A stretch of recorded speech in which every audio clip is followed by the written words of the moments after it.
Hey, all my Crimsonites, and welcome to the Crimson Cure channel, where we embrace our femininity, increase our womanly value, and celebrate our brothers. So join me on our feminine journey to learn, heal, and grow.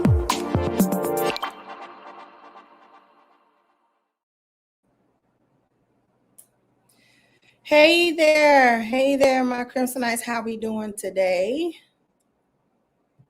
Hopefully we are doing well. I got some things to talk about. Thank you to Ray for kicking off the contributions. I appreciate you very, very much.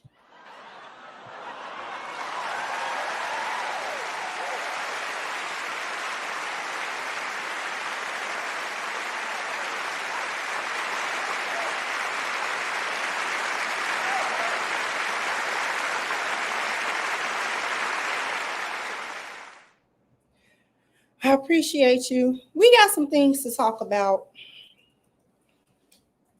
I was gonna sort of go through some of my comments. I thought better of that.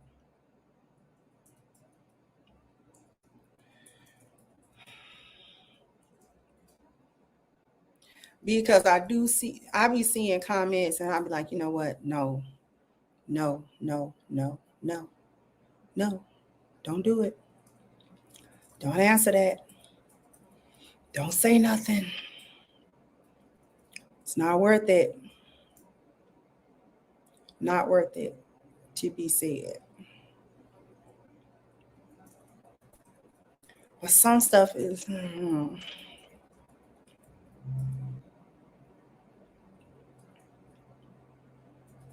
because there's a thin line between clarifying things and appearing to be petty about them.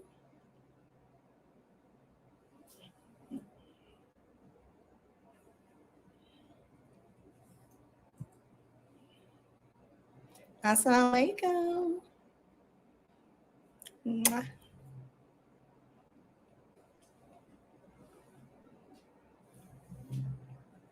There's a bit of a thin line for that. But some stuff is like a teachable thing, though. And that's what I wrestle with. Some of it is teachable. You know what I mean?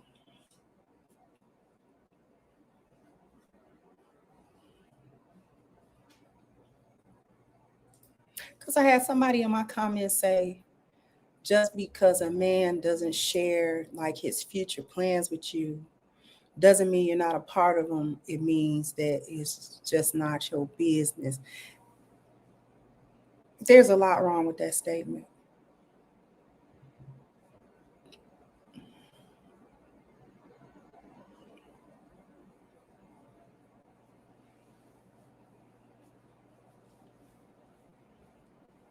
A lot wrong with that statement.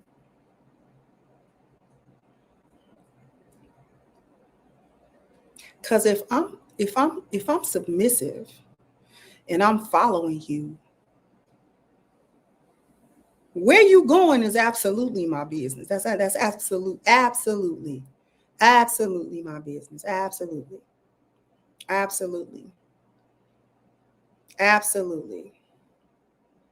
If I'm going to be a submissive wife and following your lead, you gonna tell me where the destination is going. I ain't got on damn bus yet and didn't know what stop I was getting off at.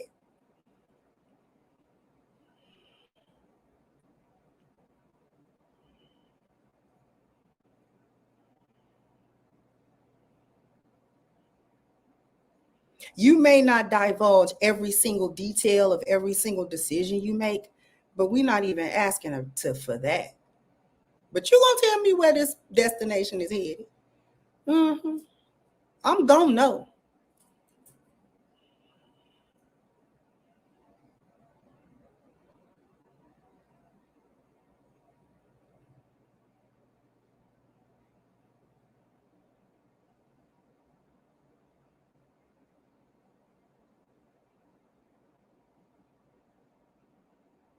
I would never, let me say this,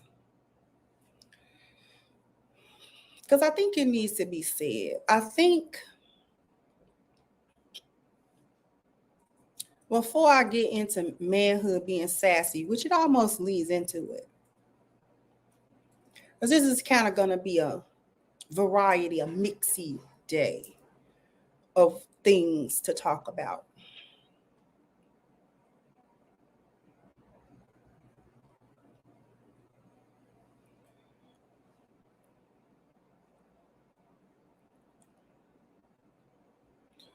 We have to apply real world common sense.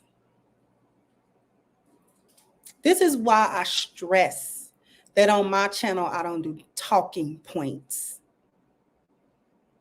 Because while there may be truth to a talking point, many times when we apply certain things to the actual lived experiences, there are nuances to them.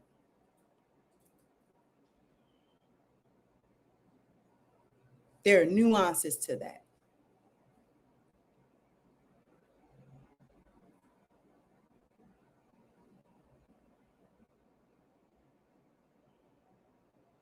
For example, I will always encourage a lioness to be a submissive woman to her husband.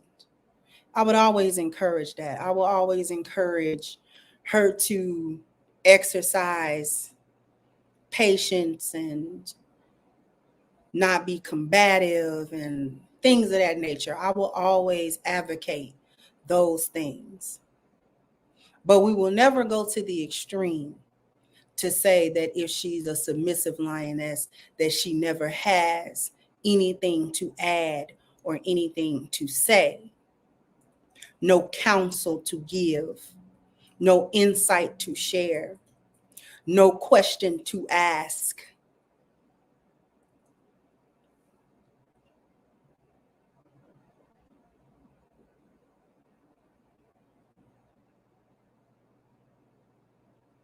Submission does not mean move like a dog. Dogs don't question where their master takes them. A dog's job is to be loyal,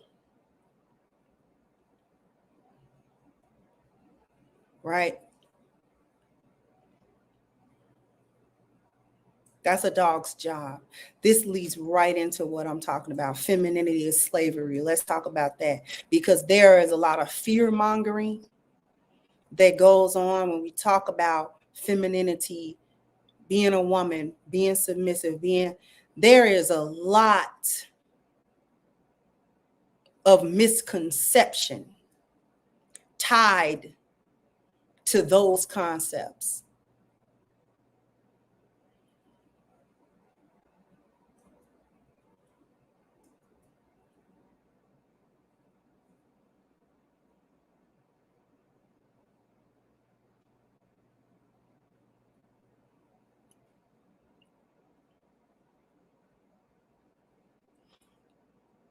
A lot of misunderstanding towards them concepts. I really got to hurry up and open up my wife's school. I really do. It is a necessity.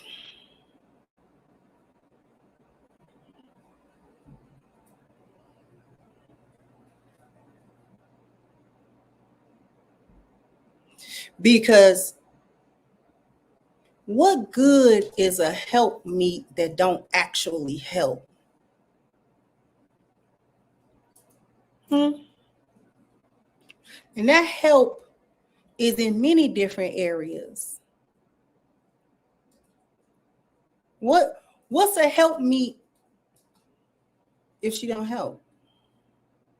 If she don't help decisions get made, if she don't help plans move forward, if she don't help, see that age old saying applies. If you're not part of the solution, you part of the problem.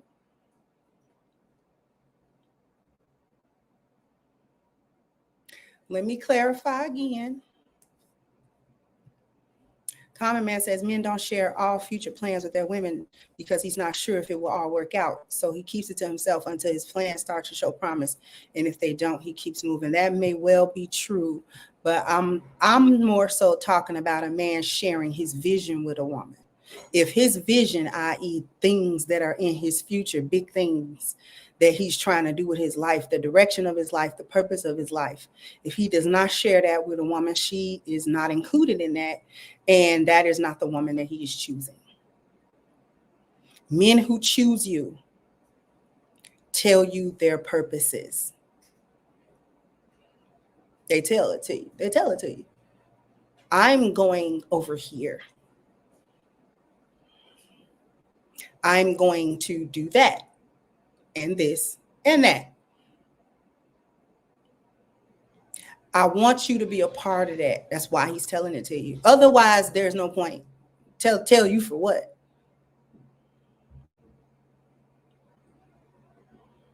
That's what I'm talking about. I'm not talking about every future plan he may have and all of the details that are involved.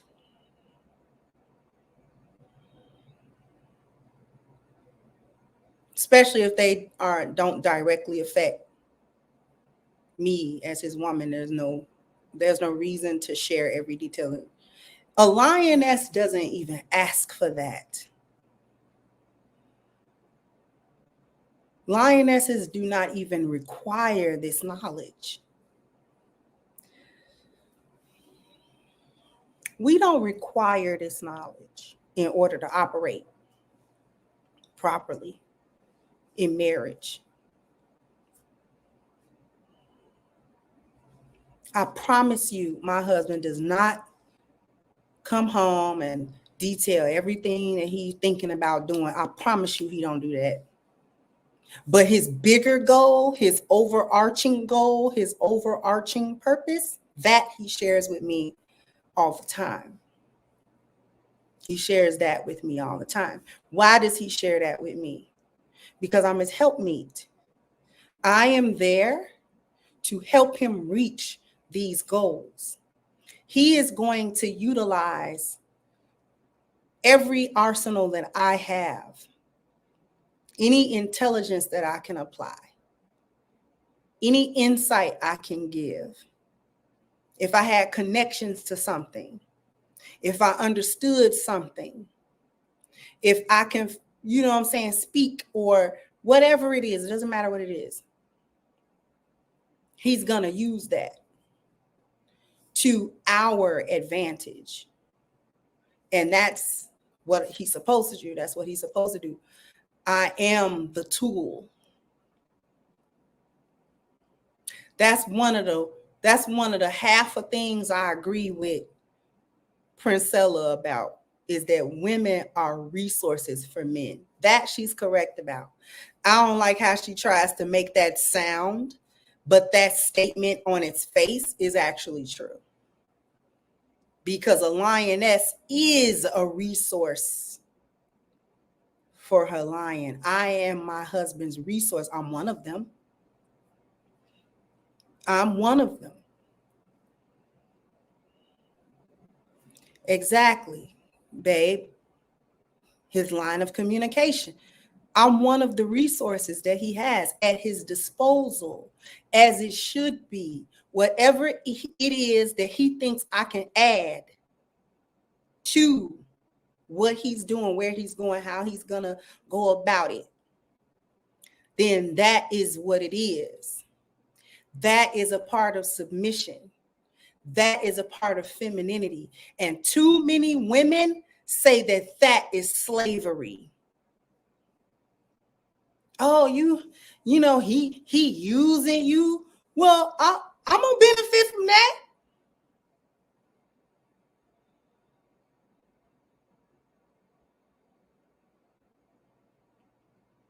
He not just coming over here and like, well, you gonna do this for me, and then you gonna do the labor, and then when it's time to reap the fruit of the labor, I'm not gonna give you no fruit.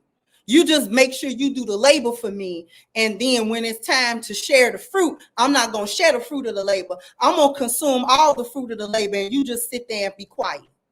That's not what that's about.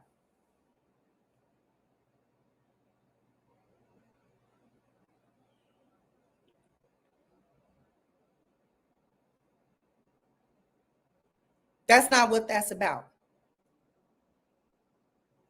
So much fear mongering when it comes to femininity and submission. The fear mongering is that you're going to enter into a situation where you have handed over yourself to a man that is automatically going to abuse his power with you.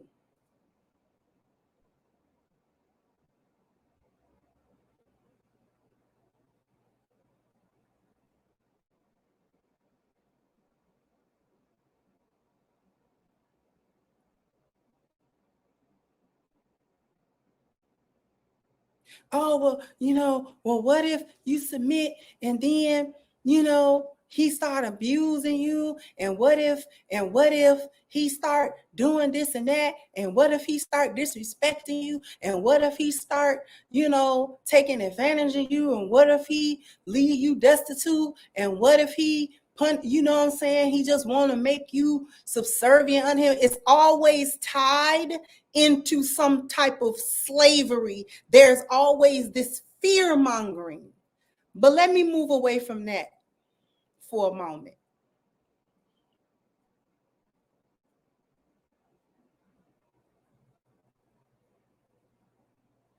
Let's move into manhood and sassy, because there's a little list going around.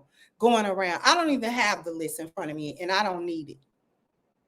It's full of stupid stuff. It's the same kind of dumb list that was talking about where not to take them on first dates. Don't take them to the Cheesecake Factory, blah, blah, blah, blah, blah. It's a stupid list like that. I don't need the stupid list. All that I know and all that I need is the fact that there is now a stupid online list about everything that quote unquote make men sassy. And it's the stupidest stuff ever in life. It's just regular human being stuff, regular stuff that people do.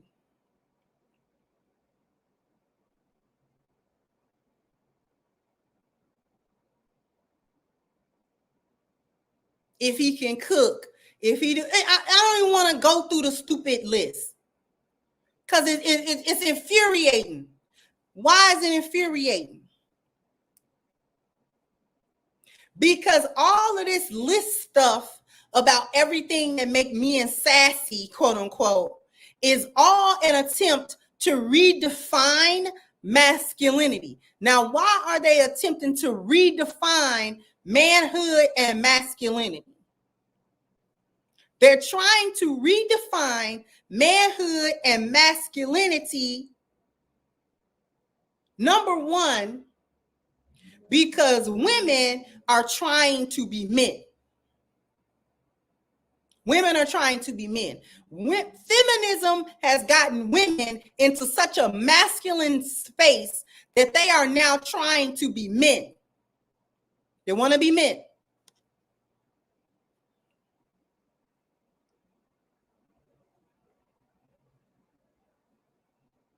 They got jobs like men. They call themselves, they live the life, the trajectory of men. Don't get married until later on after you done settled yourself financially, went to school and did this and did that and blah, blah, blah, blah, blah. Then you can settle down and go get a family. That is the trajectory of men. That's a masculine trajectory of life. Because a young man may not have his finances settled and things of that nature. So he might be more ready at 38 to get married than he was at 28 to get married. Just for example.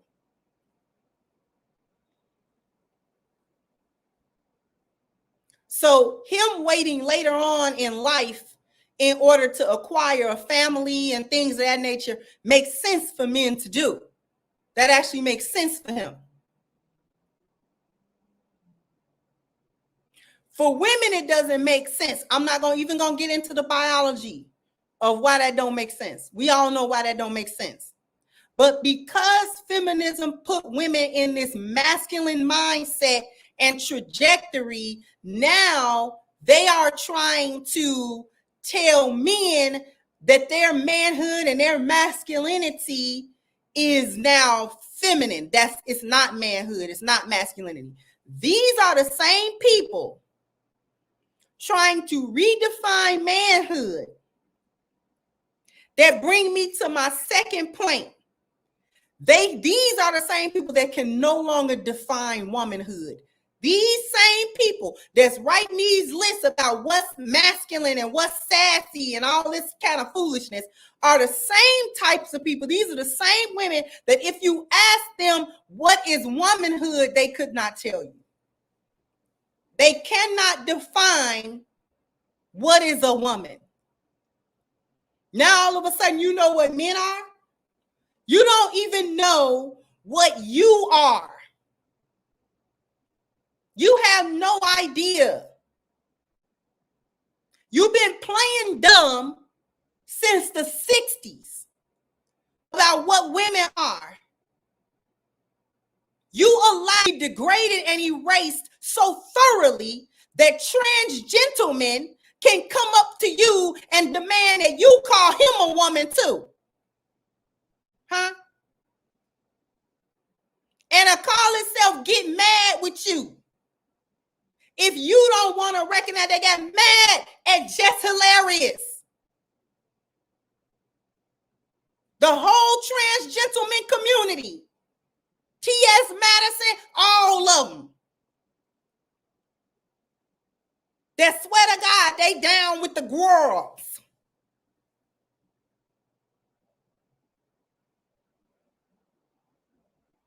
Came out in droves to dispute what womanhood was. And why were they able to do that? Because you allowed it. You didn't stand on business as a woman to say, hey. Womanhood is this, and this. You've spent since the 60s running from womanhood. You've spent since the 60s denigrating everything that was feminine, calling it pick-me. Oh, yeah, y'all some pick-me's. Y'all, you know what I'm saying? Y'all just some slaves for these men. You know, ooh, y'all, ooh. You spent the last 6 decades or so talking about how you ain't gonna cook a dinner and how you can have whole babies, but fixing a Thanksgiving plate is where you draw the line. This is what y'all have been doing as a group of females. You ain't gonna cook a dinner. You ain't gonna, gotta clean the house. He gotta help me with this housework.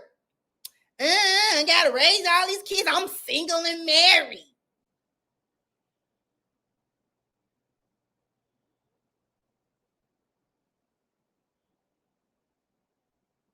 You spent the last 6 or 7 decades unaliving babies in your womb.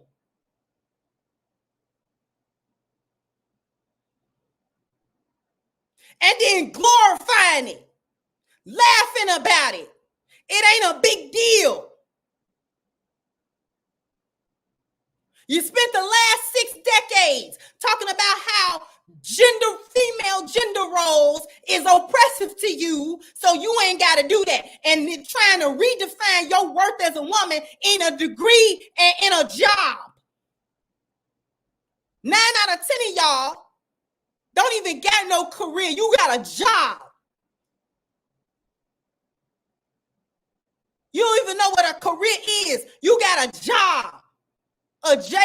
If they fire you right now, you will be up the creek without a paddle. You do not have a career, ma'am. You don't own no business. You ain't running no system. You a whole worker out here over talking about I'm a boss. Y'all be homeless, hungry, on drugs, and ain't got custody of your kids online somewhere talking about you a boss.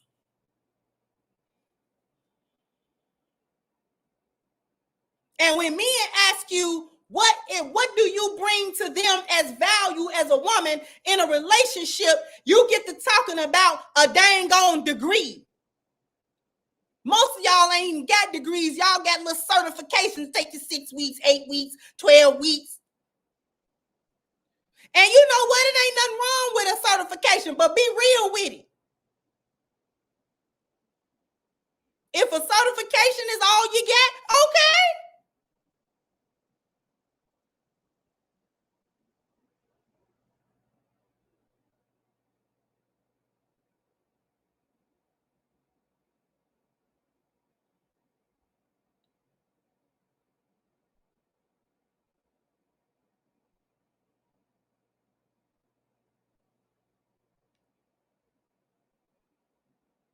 I'm tired of y'all. Well, what if, you submit to the wrong man? And then, the other one I don't like. Men supposed to submit to their women too. And what? I should take the lead sometime. Y'all don't know the definition of nothing, do you? Do you? If you happen to have an expertise, or you happen to have a bit more experience in some area, and that your husband could use to further what's going on, that's not you taking a leadership position in order to share that knowledge with him. That's a support position, goofball. That's not a leadership position. Y'all so stupid it hurt. Well, if I'm better at finances, then I should take the lead there. Are you financially literate?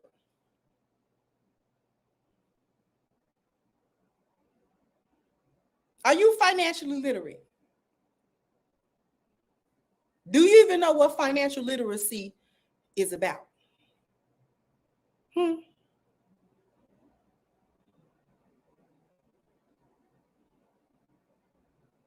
Talking about you better with the finances. What you mean?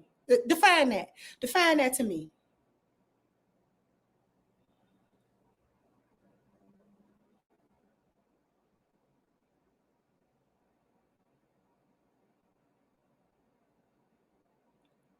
If I don't know that you better with the finances if you can't define words like wealth, liability, asset.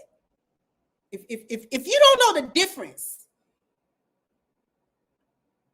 between these things, if you don't know where stuff fall, if you think that new BMW that you can barely pay monthly payments for is an asset and not a liability, I need you far away from the finances. That's what I need.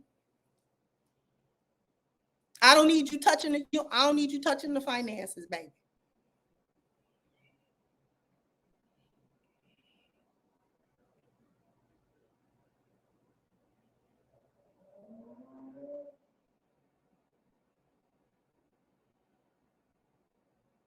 Because y'all get on social media and you try to flex and front.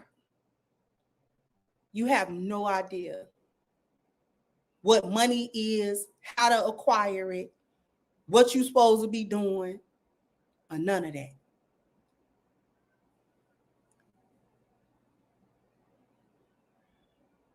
Y'all don't read no books.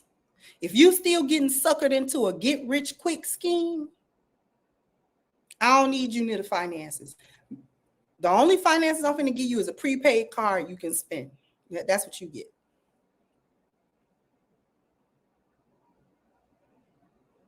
Being good at finances is not putting all the bills on auto pay.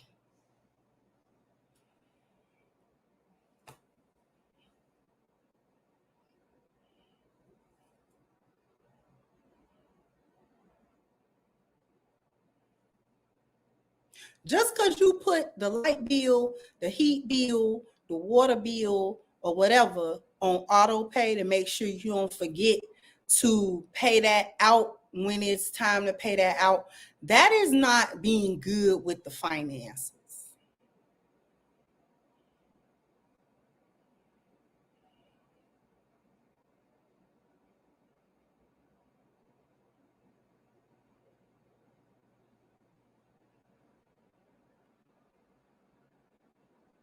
Y'all be so busy trying to characterize femininity with slavery.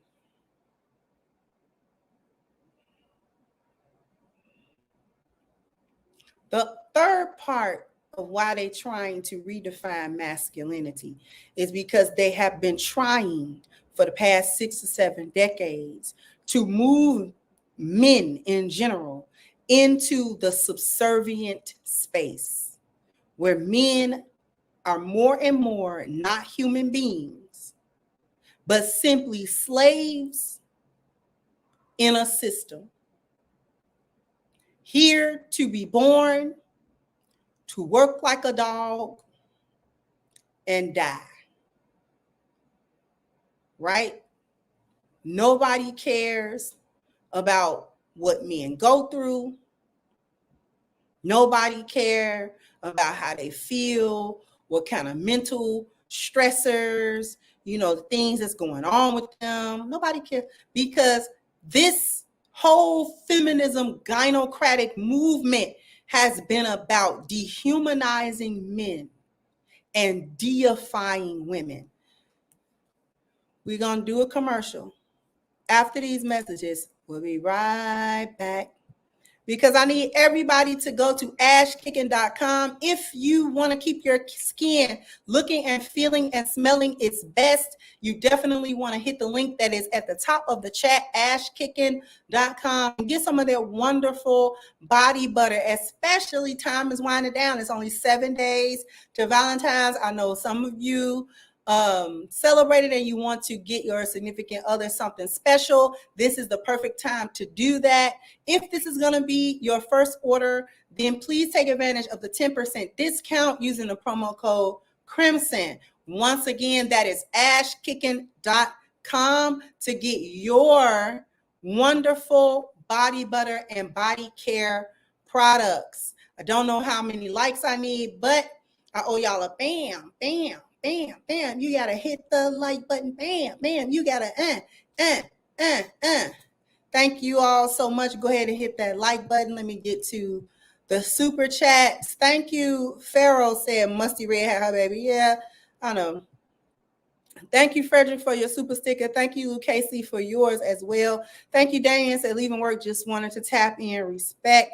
And thank you, Michael, said a woman is a man's externalized conscious memory, intuition, among many other mental processes that help me is helping spiritually, not only reproductively. Thank you for that. Thank you so much. Uton said, good evening, Sister Davis. I could see Black women say to you that you were married to men who never did wrong to you. You never had a bad marriage, so you never relate to what I am going through. Very true. And thank you so much.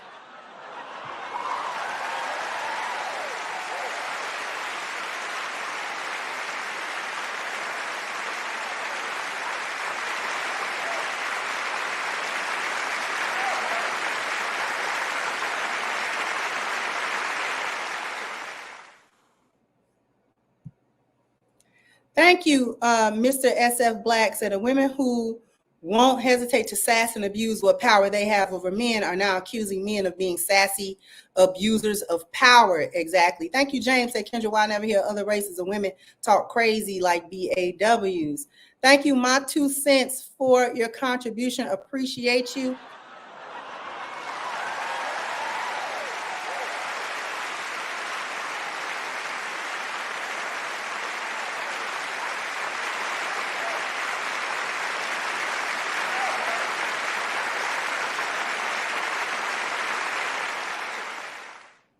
Thank you so much. Abik said BWs are financially masculine and spiritually bankrupt. Thank you, Pharaoh. Says submission to gynocracy is on my passport, bro, heading to South America, Asia, or Africa.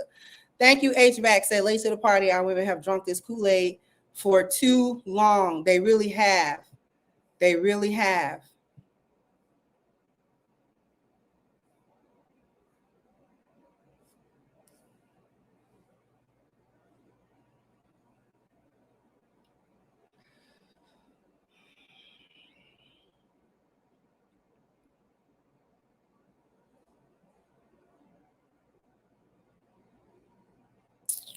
So the move of trying to redefine masculinity, the first thing they've been working against manhood and masculinity for many decades now. The war against manhood and masculinity has been going on for quite some time, and they have only worsened it over time. The first they attacked the boys at the boyhood level, at the educational level, through school, through the other institutions, to ignore boys or to marginalize boys, to marginalize their masculinity, to not support it at all. So boys, if we talk about school, then school is tailored to a more feminine mode of learning rather than a masculine mode of learning, or a blend of the two. Boys are told that they need to sit down and be quiet and listen to lectures and do menial work and to do mind-numbing worksheets and get them into a drone mindset, which does not jive with masculinity, with innate masculinity from boys. Boys learn more through activity, through actually doing things. Their minds are more geared to pragmatic subject matter and not abstract subject matter. They got rid of vocation in schools that really helped boys out, car shop and woodwork and so forth and on, skills that boys need, involving them in things that would exercise their problem solving, that things that would hone their decision making, things that would help them to be able to create system, order, and structures of their own. Nothing to help a boy. And a boy that doesn't want to sit there in a class and be still and fold his hands and not talk and look forward, and they marginalize those boys, and they say that they have ADHD and they got ADD and they got all of these attention deficit disorders and they got all of these learning disorders and all of that type of stuff. And these boys don't be having no learning disorder. These boys don't be having nothing wrong with them, but then they medicate them and marginalize them in the slow class, the remedial class. They hold them back. And eventually it discourages a lot of boys from even attending school at all, because school does nothing for them. So a lot of boys fail school, not because it's too stupid to get the lesson. It's just that the learning is for what? For what? They don't see a point to any of it. Because if you actually sat them down and wanted them to do the mathematics, or whether they could do that. They could do that. No problem with that. They sit there and solve problems all the time. But the environment of learning is not conducive for boys. So that gets marginalized. Boys' aggression. Instead of giving them a positive way to channel aggression among each other, because like I've said before, fighting and aggression is conflict resolution for boys, not for girls. Conflict resolution for boys is often in shows of aggression and physicality. This is why fathers in the home was such a big deal, because fathers regulate the emotion of excitement, aggression, assertion. Fathers regulate those emotions. for children, particularly boys. Fathers do it. Just like yesterday when we talked about that, the dad that wanted to, he was setting system, order, and structure for his son. Son didn't like it. Mama undermined him. But that's what he's supposed to do. A man is there to help regulate those emotions for boys. So when he is excited and wants to express that excitement, or he wants to express anger, father give him a way to do it. He doesn't tell him don't do it. That's key. Doesn't tell him don't do that. He just gives him a way to do it. He'll box with him. He'll wrestle with him. He'll fight with him. He'll send him to a martial arts class. He'll go to the gym with him. I can't tell you how many videos I've watched of fathers who took boys who were unruly in the home, unruly in school, and all they started doing with them boys, take them to the gym. Just take them to the gym. Take them to an environment where other males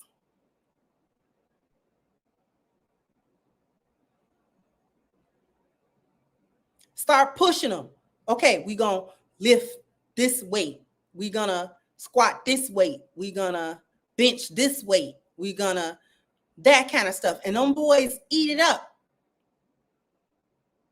They want to prove how strong they are. They want to prove how strong they are to themselves, to their dads, to the other men in the gym. They'll take them to a boxing class. They'll take them to a martial arts class. Take them into sports, football, basketball. Get the aggression out. Go ahead and do it.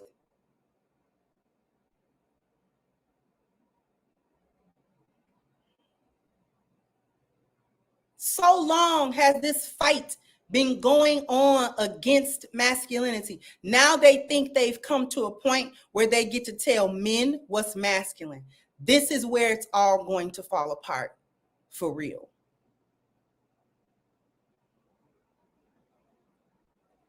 Because men have never changed what masculinity has been.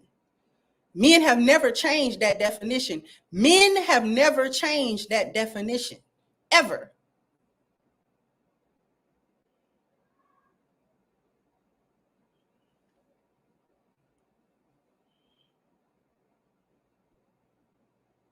The entire society of men as a whole are in agreement on basic masculinity. Now, certain things are different from culture to culture, but in general, men know that they're going to be violent. Men know that conflict resolution can and many times do involve fighting physically. Everything is not going to be solved with words. Everything is not going to be solved in a court. Everything is not going to be solved. Sometimes I'm going to pop you in your face, and that's going to be the solution. And if you didn't want that, if you didn't like that, then maybe you should have got out of my face when you seen me walk up and ball my fist up. Maybe you should have picked up on the hint. That's why fathers was necessary. That's why that man was necessary yesterday to his son. To teach him manhood. When you get out here in this world, I don't want no son of mine failing the man test. Because there's going to be a man. There's going to be a man that try you. He going to try you. They do it in school. Boys do it to each other. In school, little boys.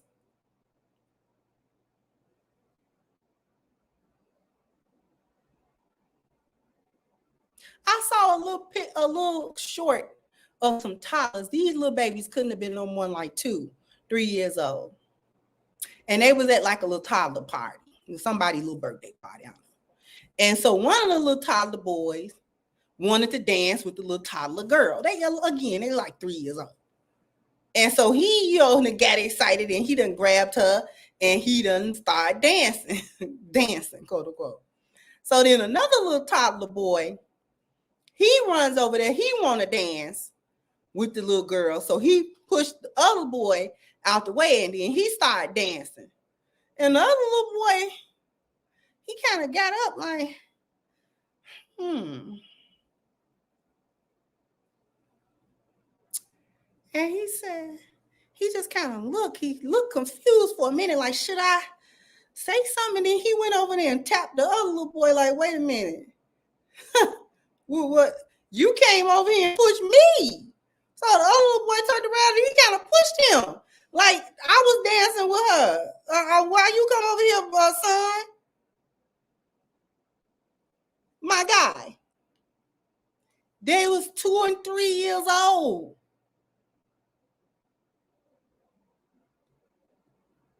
A little toddler man test came his way. His little toddler test. Was he going to let the other toddler bully him out of what he wanted to do? He didn't start crying. He didn't run to his mama.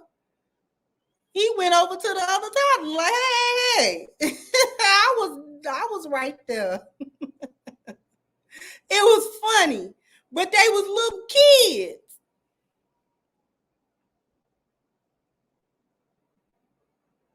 So you ain't got to be grown.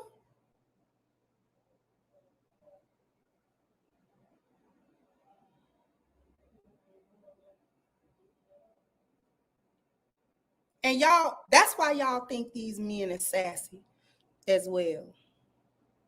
So many women are raising these boys to think and behave emotionally like women. And not even like good women, but like hyenas. So if in fact there is some type of big movement of sassy men, hyenas, y'all made them. Y'all didn't stop until these boys was running around here talking and thinking and acting like his ratchet mammy. That's why he can't stay out of trouble. And that's why he can't get his life together. Because every decision he make is emotional. Everything he do, he feel this and he feel that. He'll never tell you what he think about. He always tell you what he feel. Nobody can. This world does not and has never cared about how men feel. And that's the harsh reality.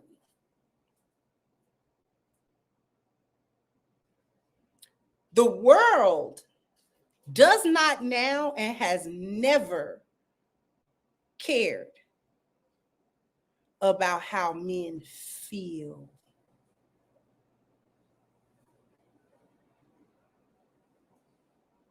In order for somebody to care about how men feel, he has to find individuals that care about how he feels. Not the world. The world don't care.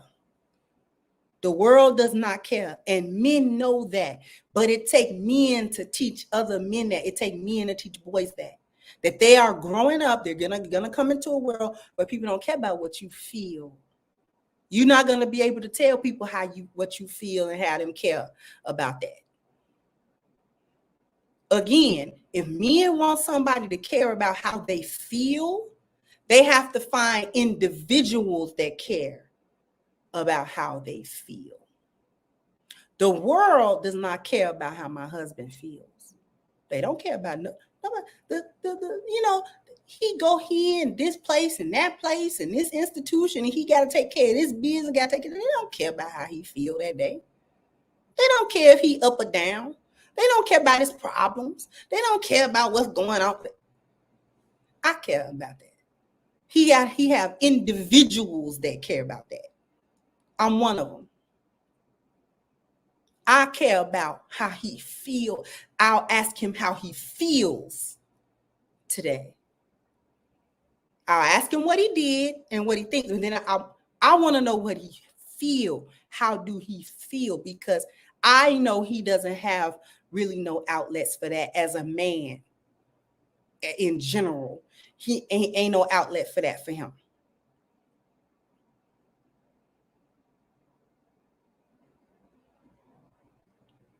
And even when I ask him how he feel, He won't answer the question, but he ain't about to dive into all of his heartfelt thoughts. He's not gonna do that. He'll share, but that's not. He's not gonna say it how I say it,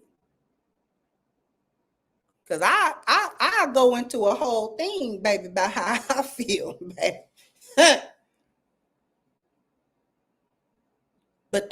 But women can do that. Women can do that. Ain't nobody gonna look at us cock at it if we do that.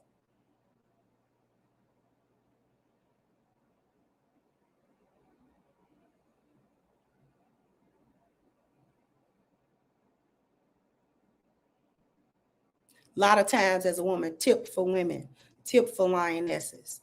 Ask your man how he feels, because that's important to him. No matter how much or how little he shares with you about that verbally, ask him how he feel that day. Ask him how he's feeling physically, how he's feeling mentally, how he check with him. How you feeling? You all right? After you ask him, watch him. Watch him and pick up the cues. Pick up the cue. Oh, he's tired. And know which kind of tired. He's physically tired because today was physically taxing. Or physically he's fine. He's mentally taxed. The day mentally sapped him. He's sapped. If you can read that, if you get to a point where you can read that from your husband, y'all will have an easier time, because you won't have to always ask what's going on, because sometimes he doesn't want to articulate it or he can't.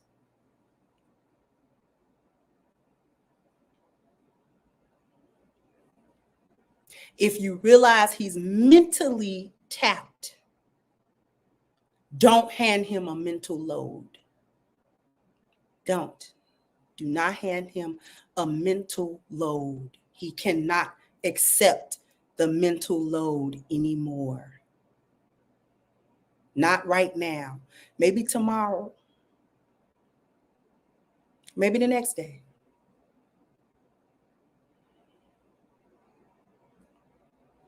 He can't take an emotional load right now. Do not read that as he don't care about what you going through. Like, that's not it. But right now, whatever happened out there tapped him. Read that energy. That's when you go into nurture mode. That's when you go into nurture mode. A lot of times, not too much talking, because that's a mental, he got to process what you're saying. He got to sift through whether or not this is important information that he has, or a problem he has to solve, or whatever. He may not be at that point right at that time. A little less talking, soothing words, nurturing words. Hey, baby, go into nurture mode. Whatever your man like. If he like food being given to him, if he like the game being put on, if he just like the peace and quiet, if he just, whatever that is, give it to him. And let him be for that moment. It might be all night. Whatever you wanted to tell him, or whatever, if it wasn't super important, let it wait. You can regale him with it later, and then maybe you'll laugh about it or something.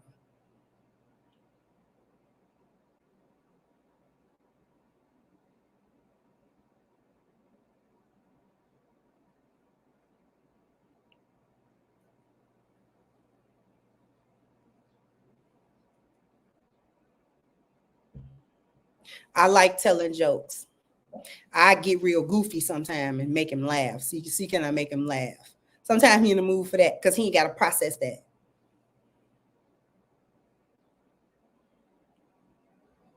And sometimes not. Sometimes not. Sometimes he ain't mad. He not upset. There's nothing wrong between me and him.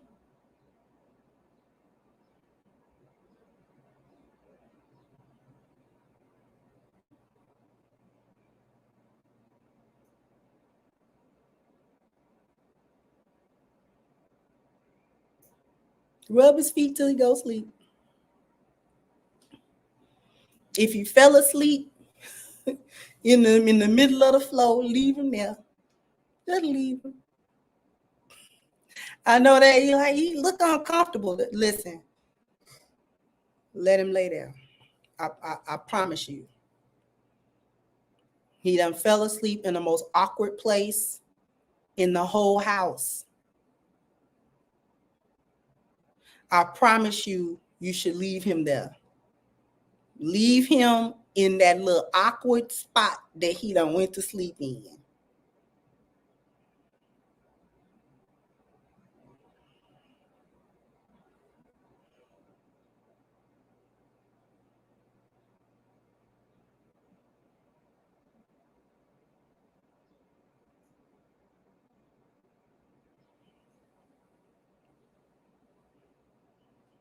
Just let him be in there. He done went to sleep in. Did he go sleep in that chair? Okay.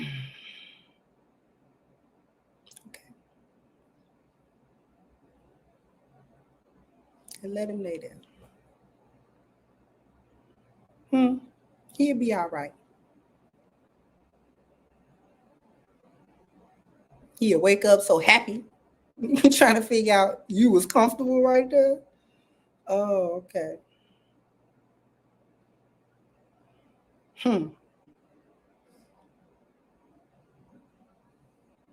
One shoe on, one shoe off. He done lick the leg. Just let him be.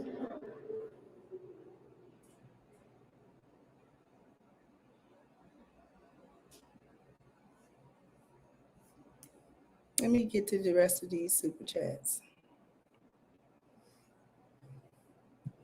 Ali said maybe the extremism we're seeing is because of men's historical abuse of women. African girls are still being sold at 12 years old and mutilated. There's no reason for extremism. We're going to come back to that, actually. HVAC said a trades is what literally saved my life at 18. Hence, I'm the HVAC man. These boys can't change a car tire. They did this by design. Thank you so much, Abdul Alim. So much respect, dear sister. Make it plain to them. Thank you so much. I appreciate you.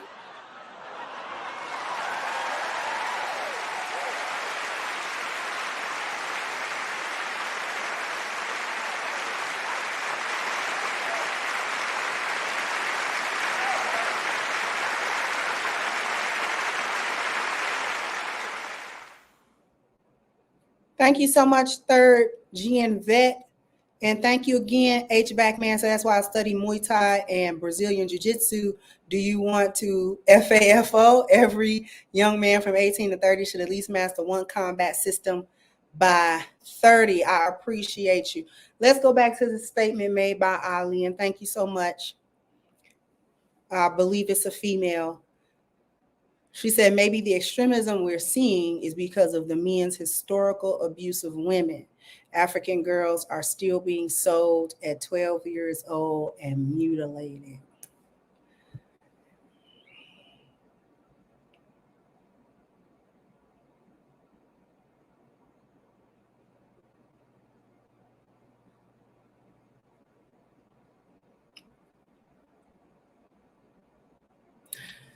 There are some places in the world where culturally it is acceptable to subject women and girls to less than humane treatment. There are places in the world that this happens. Fortunately, the vast majority of women that are alive today in America have never experienced anything even remotely close to this level of abuse. We don't know anything about such a culture that would take us and let it be acceptable and mutilate us and beat us and have us in a position of chattel and things of that nature. See, we don't know nothing about this, Ali. Nothing. This is not happening in Chicago, in New York, in LA, in Miami, in Jacksonville,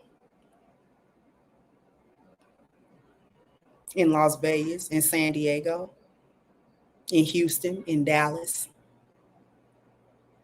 That's not what's happening to us.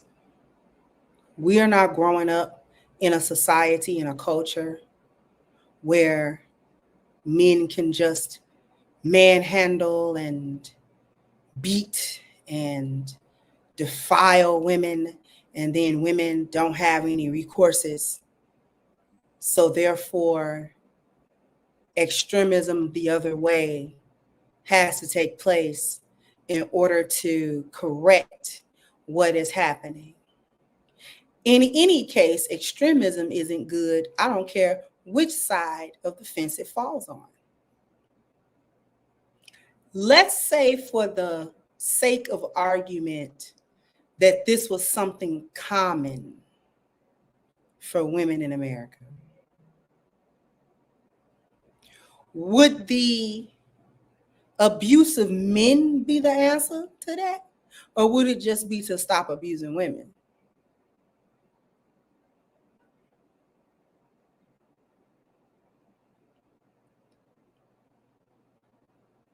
See, the problem with your statement, beloved, is that it doesn't have any basis in the reality that we live in this country. It doesn't have any basis in the reality that we experience here in this country.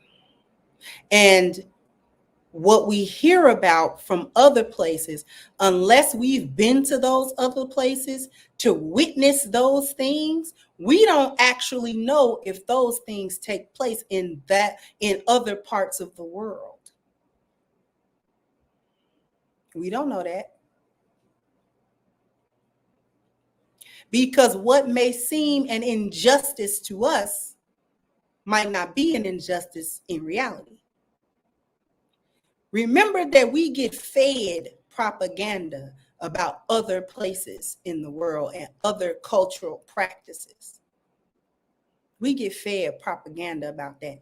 And unless we have been there to witness that, this is actually how that culture goes, we have no idea. It's just like this is the same as saying that all the Arab countries is abuse women.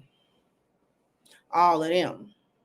And all of the women over in the Arab countries and stuff like that are all undergoing some type of oppression and undergoing some type of slavery or whatever. And we don't know that.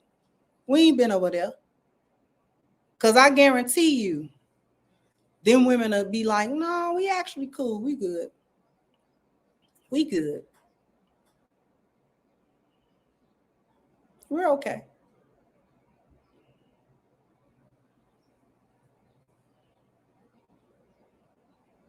The extremism that we're seeing is because that is where the erroneous concept of feminism has brought us. That's why we're seeing it. We're seeing it because feminism erased who women are. And now they're working on erasing who men are to create a society where there's nothing but androgyny. This is why trans gentlemen and all of that have been so acceptable, to blur the lines between men and women, to separate gender from sex. Because I got a question for y'all. If sex don't define gender, why do they have sex changes to affirm it? This is how you know lies, lies, lies. Things like that. If sex does not determine gender, Why do they have sex changes? And if there is more than one gender, more than two genders, why that trans is only trans men and trans women? Where are the other transgenders? What name the other genders? Because I only see them going from one to the other. I only see them going from man to woman, woman to man. Name the other ones y'all go to. What operation do you have to get to one of these other millions of genders y'all talking about? What operation do you have to become a pansexual gender? What operation do that, what do that call for? Which operation do you undergo to become asexual? Non-binary? What operation do you undergo? Do you get everything cut off and just don't replace it with nothing because you're non-binary asexual? What you do? How you do it? Right.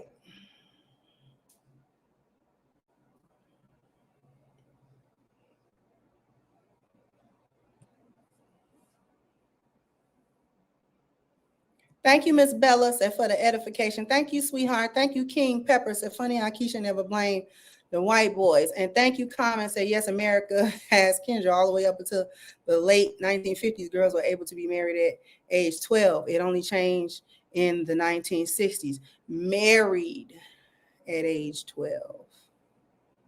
Not abused at age 12. Thank you, HVAC. So the ultimate goal of Crimson and Chat is transhumanism, merge man and woman with machine. Riz Islam described this in his Zoom calls. The reason why I made a distinction between abuse and marriage is because in time past, your puberty was seen as you becoming an adult.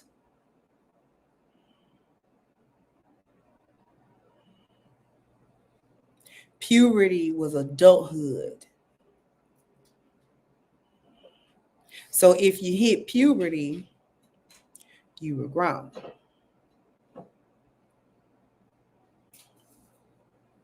We may not be able to wrap our minds around that in 2024. But in the 1930s, 40s, even the 50s, before then, and when you were in puberty, you were grown. That puberty marked the end of your childhood. And you could do everything that grown people could do. Work, own things, get married, drive, hunt, whatever it was. You could operate in the world as an adult, not as a child.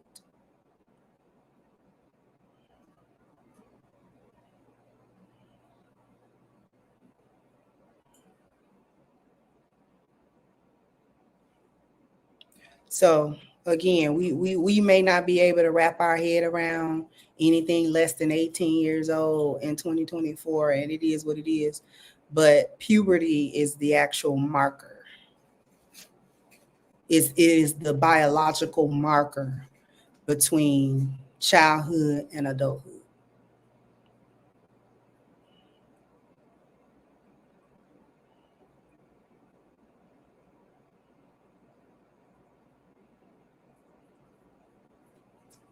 And in following that biology, society was structured in a way that supported that.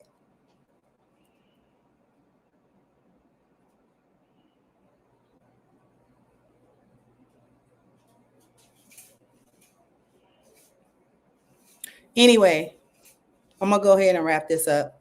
Jump down in the comment section. Let me know what you think. Like, share, subscribe to the channel if you have not. Once again, I'm your hostess, the Crimson Cure, and this was my perspective. Bye-bye, Crimsonites.